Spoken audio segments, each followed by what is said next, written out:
Hello, কেমন আছো তোমরা সবাই? আজকে যাচ্ছি হচ্ছে জগন্নাথের দর্শন করতে। হ্যাঁ, কলকাতায় যেখানে গৌড়ীয় মঠের ঠাকুর আমাদের ট্যাংরা সিললেন মাঠে এসেছিলো সেখানে গেছিলাম। তো গিয়ে তো ভগবানের দর্শন পাইনি, বন্ধ ছিল, পর্দা দেওয়া ছিল। তো আমরা অ্যাকচুয়ালি ভোগ খেতে গেছিলাম। ওখানে বসে খাওয়ানোর ভোগ ছিল হচ্ছে 90 টাকা, আর 56 ভোগের ছিল 251 টাকা। তো বসে খাবার ভোগের মধ্যে ছিল শাক, ভাত, ডাল, আলু পটলের সয়াবিনের তরকারি, আর ছিল হচ্ছে পনির। তো ভগবানের প্রসাদ কখনো তো বলবো না খারাপ হয়েছে, কিন্তু সত্যি প্রসাদটা অতটা ভালো ছিল না। তো তারপরে হঠাৎ মনে পড়লো এখন একটু যাই ইস্কনের মন্দির, মানে যেখানে ধর্মতলে তোমরা জানো ইস্কনের মন্দিরের জগন্নাথ এখানে থাকে প্রতিষ্ঠিতভাবে। তো এটাকে ঠিক আমি জানি না কি বলে, তো এখানেই গেছিলাম। আর এই ইস্কনের মন্দিরে মানে যাব জগন্নাথ দেখতে, আর বৃষ্টি হবে না সেটা কোনো দিনও হয় না। আমি পরপর 3 বছরই যাই, যখনই যাই তখন বৃষ্টি হতেই থাকে।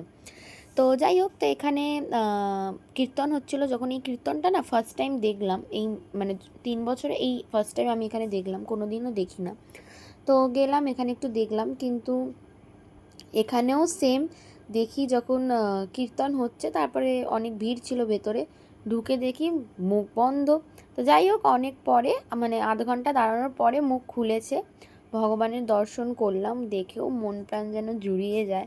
যাই হোক, তো তোমরাও এখান থেকেই দর্শন করে নাও যারা যারা যেতে পারোনি।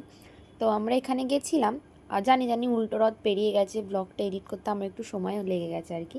তো আহ, এখানে আর কি ঘুরলাম ফিরলাম ভালো করে। দেখো জগন্নাথের মুখগুলো কি সুন্দর লাগছে, কত সুন্দর সাজিয়েছে।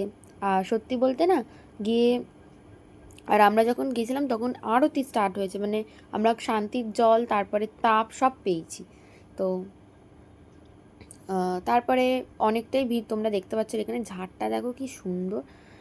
তো তারপরে ভেবেছিলাম একটু খিচুড়ি ভোগ নেব, মানে জাস্ট তো ভোগ খেয়ে আমরা এখানে এসেছিলাম, তো খেতে তো পারতাম না, আমি একটা টিফিন কারি নিয়েছিলাম নেবো বলে, যা লাইন, তো নিতে তো পারলামই না। তো রথগুলো না তখন ঠিকঠাকভাবে দর্শন করতে পারিনি, তো রথগুলোকেও একটু দর্শন কী করবো, রথগুলো দেখা হয়নি, আর রথে পরিক্রমা করা হয়নি এবারে। যাই হোক, তো রথটা দেখে নিলাম, তোমাদেরকেও দেখিয়ে দিলাম। তারপরে বাড়ি ফিরবো যখন, তখন মৌলালি থেকে ধর্মতলা থেকে মৌলালি এই রাস্তাটা 1 ঘন্টা মিনিমাম, কি জ্যাম! কেন জ্যাম, কি দুপাশ দিয়ে মিছিল বেরিয়েছে। তো যাই হোক, তো মিছিল দেখে টেকে বাড়ি এলাম, আর কি বলবো। যদি তোমাদের ব্লগটা ভালো লাগে লাইক করো, শেয়ার করো, কমেন্ট করো, চ্যানেলটা সাবস্ক্রাইব করে দিও। টাটা।